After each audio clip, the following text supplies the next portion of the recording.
Hello and welcome back to Realms of Forgotten Worlds video tutorials. I'm your host Albert Taylor. I'd like to welcome you back, all those return visitors. Really appreciate return visitors, the ones who've liked and subscribed to this page. Thank you very much, and I hope these videos have been very informative. Okay, well, I'd like to introduce a new video today, one I was asked about a few times, so I think it's worth making a video about.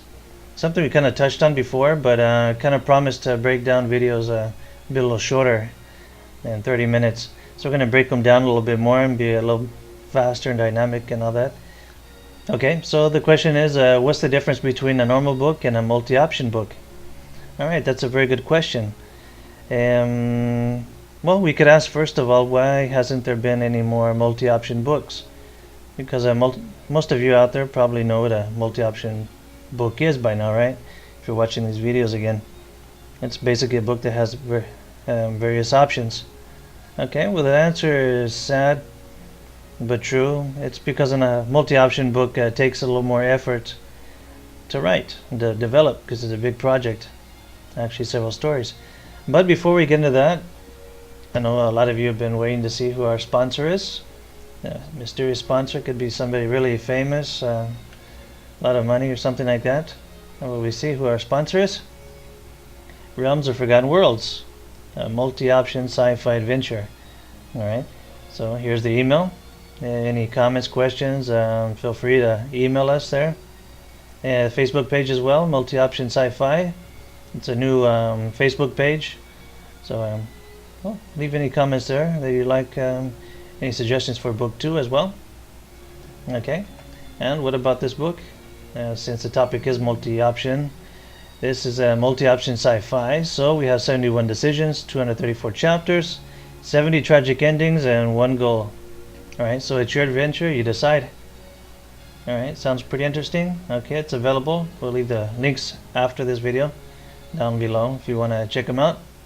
Feel free to see any of that information. Okay, so what's the difference? Back to the main question here. Alright, so we have a normal book and we have a multi-option book. What could be the difference between those two? Alright, so normal book, probably already know, that's kind of obvious. Multi-option book. Okay, like we already said, it could include various books, some options, multiple choice, like in school. Okay, A, B, C, or D, which way do you want to go? Okay, pretty easy. Alright, but there's not much of it out there. Okay, well, first let's examine, just for the sake of this video, let's see what a normal book is. Okay, so we call this lineal, because it's in line, it's not out of line, it's lineal. Okay, so we have a start, story chapters, more story chapters, and blah blah blah, and we reach the end. Okay, basically you have the author, takes you by the hand, and this is the way I think, you're going to think this way too. This is the way I think the story should end, and if you like it, good. If you don't, that's too bad, you already bought it. Okay, so that's pretty much it. That's a linear way of reading, and that's the most ordinary. Alright, there's some reasons about that, the reasons why it's like that, but we'll get into that just a little bit later. Let's see what a multi-option book is now. Okay, a little more complicated. It's not really a mess here in this map. These maps can get really big, but you see here you have your star of the story, then you have decisions. Okay, kind of like the test you had in school. Alright, whether that was a good or bad experience, you could try to make it a good experience here if you want to try making one of these books. Alright, that's the idea, right? Not to replicate an exam or anything like that. Okay, so basic options here could be more complex. Run, hide, or fight back. Okay, some of you may be recognizing this map from before. Kind of got it from a previous video. Alright, so we could reuse it here. Alright, no harm in that, right? Okay, so from there, from each decision, then we go to another decision or another chapter. Okay, it just goes on like that. It's a pretty cool way of reading. Okay, kids really like this. That's been proven in some other websites where they have these books, mainly for kids, for that reason. Yeah, kids like games. But for me, I think adults like these too, especially people like me who just don't like being led by the hand until the very end. I like a little challenge. I like getting into the story, and I usually don't like the endings of most books. So here you go, multi-option. You have a whole lot of endings. Like in Realms of Forgotten Worlds, you have 70 endings. Okay, well, tragic endings that is. One part you have heroic endings, you have retirements, you have tragic endings, you have all that. Okay, so it could be pretty satisfying to read in the story and end it the way you want. If you don't like it, you go back and do it again. And if you don't like it again, you read it again and again until you find something that works out for you. Alright, so that's the good thing about it. About the reader, the author may be pretty exhausted after something like this, but let's kind of get around that though. Alright, so a normal book and a multi-option book. Okay, I kind of put it out here, kind of plain, so you could compare it here. Okay, starts out pretty same. You got a cover and everything like that. Glossary, table of contents. Alright, kind of the same in the beginning. Alright, so in the normal book, alright, let's start to compare now. The advantages and disadvantages. Okay, so a normal book is faster to write. It's obvious, right? Because you're going 1 to 2 to 3 to 4 and just goes on like that until the very end, right? Alright, it's easier for an agent to pick up. Okay, it's kind of obvious, right? Because it's less of a risk. It's kind of what sells, right? So don't risk too much. Alright, so people already understand the reading style. Well, that's obvious too, right? Because it's been out there and it's the most popular form of reading. Most all the famous authors I know have these kind of books, lineal. Alright, think like me. Alright, disadvantages. Okay, well, if you're a writer, well, this is very important here because it's a little harder to stand out. Remember, there's competition. Competition have some of them think alike, some think like you. So it's a little harder to stand out with a really original idea nowadays. Okay, you could kind of say the good ideas are taken. I don't think so. There's a lot of really good ideas. It just takes a really good imagination to get there. Okay, but it's a little harder in a lineal type book. It's a lot easier to step on other people's ideas. Okay, another disadvantage, a percentage of kids prefer video games to reading. Oh yes, this is very true. I don't think anybody could say no to this. Alright, well, we already said there's more competition. Okay, that's obvious, right? Endings are usually disliked. I read this a whole lot. A whole lot of people have trouble ending their stories. Okay, I can understand that. Especially in a lineal story, just has one end.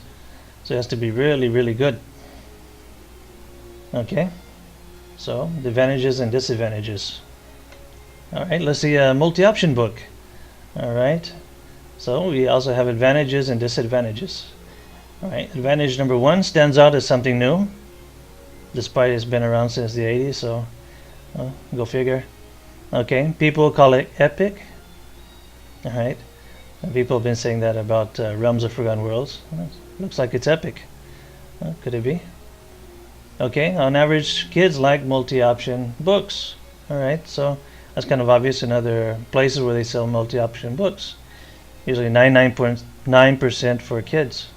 Okay, so it is a market there for kids. It's like a game. Well, that's the reason, right? Because kids like to use their minds or developing that critical thinking. It's like a game. It's fun.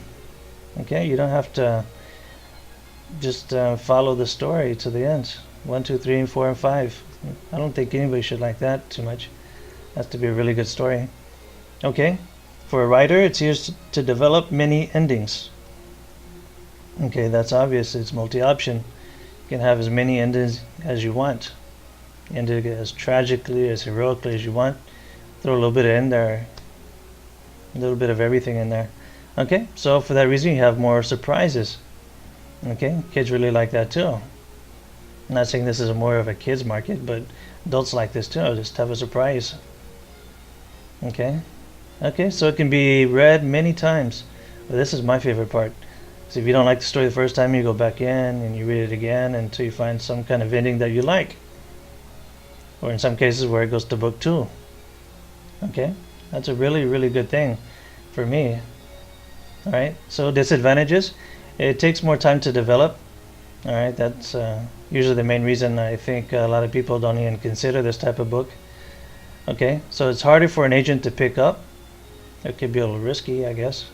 I don't really know the point of view from an editor or anything, but well, for some reason they don't like this. I got a lot of emails that say, "Oh, we don't do that. Sorry." Yeah, it's too bad, right? Okay. All right. So it has many chapters. That's another thing they criticize. Well, they probably don't even know what the story's about or anything. They say it has a whole lot of chapters and say, no, it's not the way you do things. Well, each decision is a chapter. So, well, if you understand that, then it's all right. You have as many chapters as you want. But, oh well. Okay, several stories in one book. Okay, that's kind of obvious, right? You kind of branch out. You have to have different stories, right? Different outcomes. That's just several books in one. They kind of had harmonized to become one book, though. This can be really out there, and they have to reconnect at one point too. Okay, it's just not the sake of making a big like a root scheme. Okay, it has to be kind of artistic. You can come back and right, it has to have that kind of genius into it. Okay, well, really could be whatever you want it to be if you're a writer. Yes, I don't think too many people will be judging that in the end. Okay, so here's another good question. Why do a multi-option project? Okay, most of you probably say, no, that's a little bit too much work for me. Maybe it is. It's you're focusing more on the money and you really don't want to do this. That doesn't really catch your attention. Okay, how about this? Getting to those sci-fi people out there. You always want a challenge. Okay, well, focusing on you guys. Look at this. Just imagine who hasn't read Isaac Asimov, 2001: A Space Odyssey. Well, I have. That's a pretty awesome book. Okay, well, just imagine if it had a story decision time in it. Okay, maybe not too many, just a few. Decision 1, activate HAL 9000. Decision 2, don't activate HAL 9000.